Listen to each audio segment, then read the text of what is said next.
ओम नमस्ते जी। अंशुल ऑफिशियल में आप सभी का स्वागत है।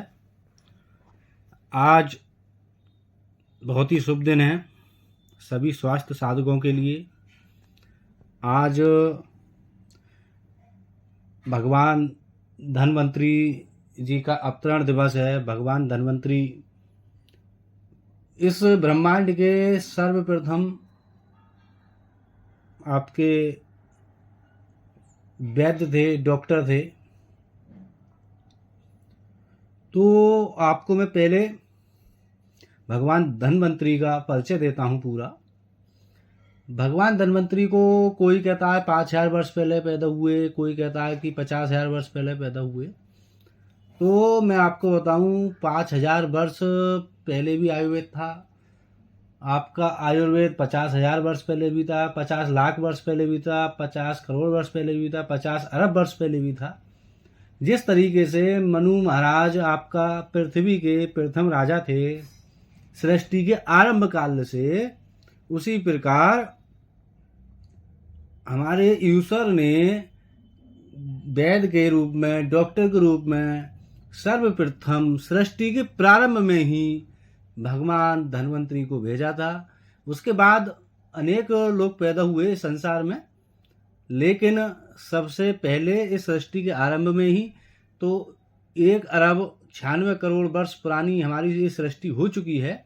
तो 1 अरब 96 करोड़ वर्ष पहले ही भगवान धन्वंतरी पैदा हुए थे, जो सबसे बड़े दुनिया के वैद्य थे, या फिर आप मानिए कि वो प्रथम वैद्य थे, प्रथम डॉक्टर थे। तो इसमें कोई मतभेद नहीं होना चाहिए। क्यों? क्योंकि इसका मैं आपको प्रमाण देता हूँ। श्री राम का जो काल है वो आज से 17 लाख वर्ष पुराना है। श्री कृष्ण का कार्यकाल आपका 5,000 वर्ष पुराना है, लगभग 5200-5300 वर्ष। तो जो हमारे जितने भी पाखंडी हैं उन्होंने तो अपनी मनगढ़ंत कहानियां लिख रखी हैं, लेकिन जो मूल है, क्योंकि वाल्मीकि रामायण में भी भगवान धन्वंतरी का जिक्र आया है। वैद्य सुसेन जब रावण की लंका में एक बहुत उच्च कोटि का वैद्य था, जैसे कि वर्तमान में आचार्य बालकृष्ण जी हैं, मतलब उनसे भी उच्च कोटि का जो वैद्य था, तो वहाँ पर एक धन्वंतरी जी का जिक्र आया है। और भी कुछ पौराणिक मान्यताओं में धन्वंतरी जी का जिक्र आया है। तो धन्वंतरी जी ये हाल फिलहाल के कोई ऋषि नहीं है, ये सृष्टि के प्रारंभ के ऋषि हैं। तो आज उन्हीं का अवतरण दिवस है। उन्हीं के अवतरण दिवस पर आज हम आपके लिए लाए हैं विशेष कुछ, और इस विशेष में है आपका हरसिंगार। ये हरसिंगार के पुष्प हैं। हरसिंगार के पुष्प काफ़ी रोगों में कार्य करते हैं। आपको मैं अपनी पिछले कई वीडियो में बता चुका हूँ कि side of benefit and side effect. तो आयुर्वेद में दवाओं के साइड ऑफ बेनिफिट होते हैं, एलोपैथी की दवाओं के साइड ऑफ इफेक्ट होते हैं। जो अन्य एलोपैथी की जितनी भी दवाइयाँ हैं वो अन्य अंगों को खराब भी करती हैं और सही भी नहीं करती हैं जिसकी आप दवा खा रहे हैं, बल्कि उस बीमारी को बढ़ाती हैं। सिर्फ कंट्रोल करने के नाम पे दुनिया को बेवकूफ़ बनाया जा रहा है, लेकिन कंट्रोल अब तक हुआ किसी का कुछ नहीं है। शुगर वाले की शुगर कंट्रोल नहीं होती, बीपी वाले का बीपी कंट्रोल नहीं होता। वो अंत समय उसका बस ऐसा मान लो जिसने एलोपैथी की लगातार गोलियाँ लेनी शुरू करी तो अंत तो होनी ही है उसका निश्चित 2-4-6 साल में। वो आप सोचो कि 10-20 साल बचेगा नहीं, तो इसलिए उसकी सेवा पानी कर लो, ज़्यादा बेटर है अगर एलोपैथी की दवाइयों के सहारे आप जीना चाहते हो तो। वरना आप आयुर्वेद के सहारे जिए और आप 100 वर्ष तक जिए, ऐसा कोई रोग नहीं। ये आपका जामवंत जी रामायण में कहते हैं, वाल्मीकि रामायण में, जब वो लक्ष्मण जी को बाढ़ लग जाता है, मेघनाथ उनको बाढ़ मार देता है, तो मूर्छित हो जाते हैं, बेहोश हो जाते हैं लक्ष्मण जी। श्री राम वहाँ पर विलाप कर रहे होते हैं, तो जामवंत जी कहते हैं ऐसा कोई रोग नहीं जिसका कोई इलाज नहीं हो, उपचार नहीं हो, और ऐसा कोई शस्त्र नहीं जिसकी काट नहीं हो। तो हर रोग का इलाज है अपने आयुर्वेद में, और ये सृष्टि के आरंभ से ही है। क्योंकि ईश्वर ने जब सृष्टि बनाई तो ईश्वर को पता था कि लोग बीमार भी होंगे, तो इसलिए सृष्टि के आरंभ में ही ईश्वर ने सारी व्यवस्थाएं हम मनुष्यों को दी हैं। सृष्टि के आरंभ में ही 1 अरब मतलब आपका 96 करोड़ वर्ष पहले, 1 अरब 96 करोड़ वर्ष पहले सृष्टि के आरंभ में ही मनु महाराज सृष्टि के प्रथम राजा, जिनकी मनुस्मृति है वो पूरे विश्व में लागू होनी चाहिए। बिल्कुल जो मनुस्मृति के नाम पे भ्रांतियाँ फैली हुई हैं कतई भी नहीं होनी चाहिए। और होना तो यही चाहिए था कि जब भारत हमारा आज़ाद हो गया 1947 को, तो ये डॉक्टर अंबेडकर का संविधान यहाँ पर लागू होने की कोई आवश्यकता ही नहीं थी। और यहाँ तक कि डॉक्टर आपका सरदार वल्लभ भाई पटेल ने कहा भी था कि मैं मनुस्मृति को ही संविधान के अंदर कोड करूँगा, ये स्वयं कहा था उन्होंने। लेकिन दुर्भाग्यता नेहरू जैसे लोग छल षड्यंत्र से प्रधानमंत्री बने, तो पूरे विश्व में मनुस्मृति कोड ऑफ कंडक्ट होना चाहिए, जिससे सभी समस्याओं का समाधान भी होगा। वो एक पूरे विश्व का संविधान है। तो ईश्वर ने राजा भी भेजा, ईश्वर ने डॉक्टर भी भेजा हमारे लिए। तो सबसे प्रथम डॉक्टर आपके धन्वंतरी हैं। धन्वंतरी जी ने इतना कुछ इतिहास इनका मिलता नहीं कि क्या इन्होंने ग्रंथ लिखा है क्या है ऐसा। ये हमारे वर्तमान के आचार्य बालकृष्ण जी हैं, या फिर आपसे 5000 वर्ष पहले जो ऋषि हुए मुनि हुए उनके इतिहास मिलते हैं, चाणक्य सुश्रुत के। लेकिन धन्वंतरी जी का कोई प्रमाणिक इतिहास मतलब ग्रंथ नहीं मिलता इनका लेखन का कि इन्होंने कौन कौन सी जड़ी बूटियों का कहाँ वर्णन किया है। तो मैं तो जो वर्तमान वाले हैं उनका मैं बताऊंगा। तो साइड ऑफ बेनिफिट और साइड इफेक्ट की बात जो चल रही थी, तो साइड ऑफ बेनिफिट प्रत्येक आयुर्वेद की दवा के होते हैं। तो इसका जो प्रधान कार्य है, प्रधान कार्य 2 इसके प्रमुख कार्य हैं, बल्कि 3 प्रमुख कार्य हैं इसके।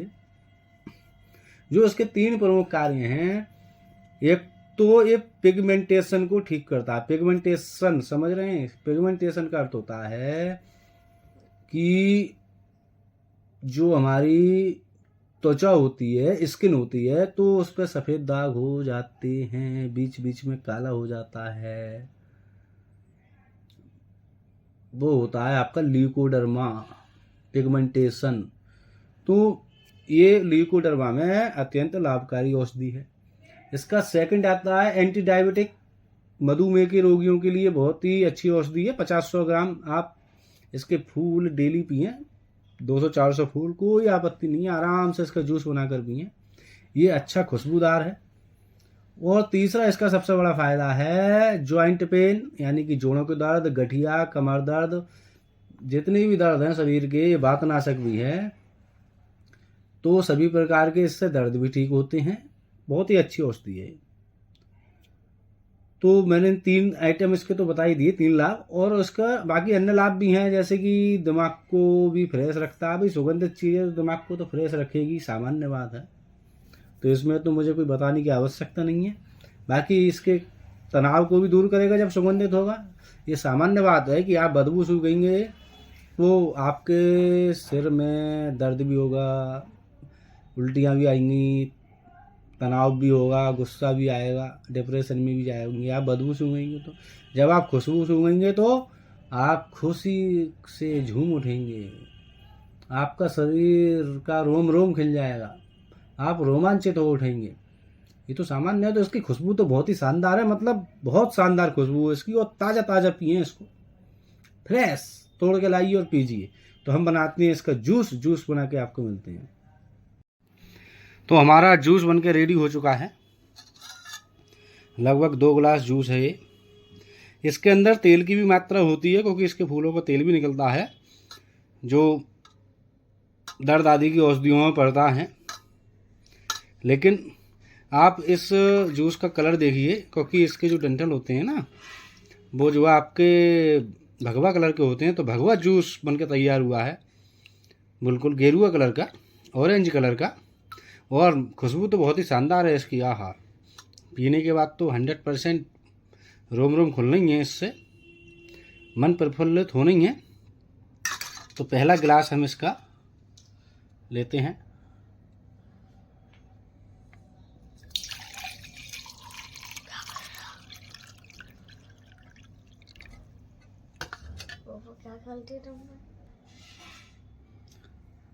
तो पहला गिलास जूस का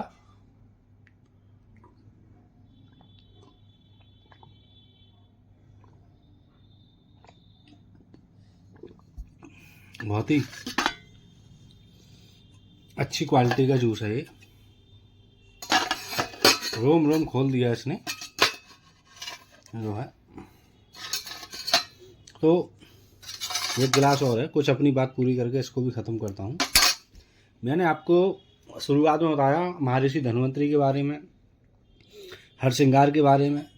इसका मैंने जूस बना लिया। तो जिनको और इसका सेवन विधि और बता दूँ, जिसके लिए आपका ल्यूकोडर्मा पिगमेंटेशन की बीमारी है, सफ़ेद दाग की, वो व्यक्ति गौमूत्र भी मिला ले इसमें 50 ग्राम और 1-2 गिलास खींच दे 100 ग्राम फूलों को, कोई दिक्कत नहीं है। आराम से दिन में 2-2 बार, 3-3 बार। शुरुआत है तो 10 से 15 दिन, वरना 3 महीने में उसका सारा ठीक हो जाएगा। साथ में 1-1 घंटे कपालभाति करें। और ये दुनिया की सर्वोत्तम दवाई है ल्यूकोडर्मा की, सफ़ेद दाग की। उसके बाद डायबिटीज़, तो डायबिटीज़ के रोगी इसको ले सकते हैं। जिनको जुगड़ों के दर्द हैं, गठिया है, तो आप इसको एलोवेरा जूस में मिला के इसके 2-4 फूल, 10-15 फूल पी सकते हैं। डायबिटीज़ वाले भी अपनी निश्चित मात्रा में ले लें। 20-25 फूलों का चटनी बना के सुबह ही 1 चम्मच खा लें, कोई दिक्कत नहीं है।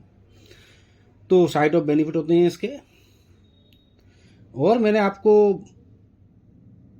काफ़ी कुछ बताया आज। किसी को कोई शंका समाधान हो तो कमेंट कर सकता है, हम उसे मेल के माध्यम से जवाब देंगे। मिलेंगे कल को नई वीडियो के साथ। तब तक के लिए नमस्कार, ओम, धन्यवाद। आप सभी के लिए दीपोत्सव के प्रथम दिवस यानी कि जो धनतेरस होता है उसी से प्रारंभ होता है दीपोत्सव। तो आज भगवान धन्वंतरि का जन्म दिवस मनाएं। इसका कोई बाजारवाद से संबंध नहीं है, कोई सोना चांदी, स्टील, लोहा, धातु खरीदने से कोई संबंध नहीं है। ये स्वास्थ्य का दिन है। तो आज हम जड़ी बूटियों का सेवन करें और स्वस्थ रहें, मस्त रहें।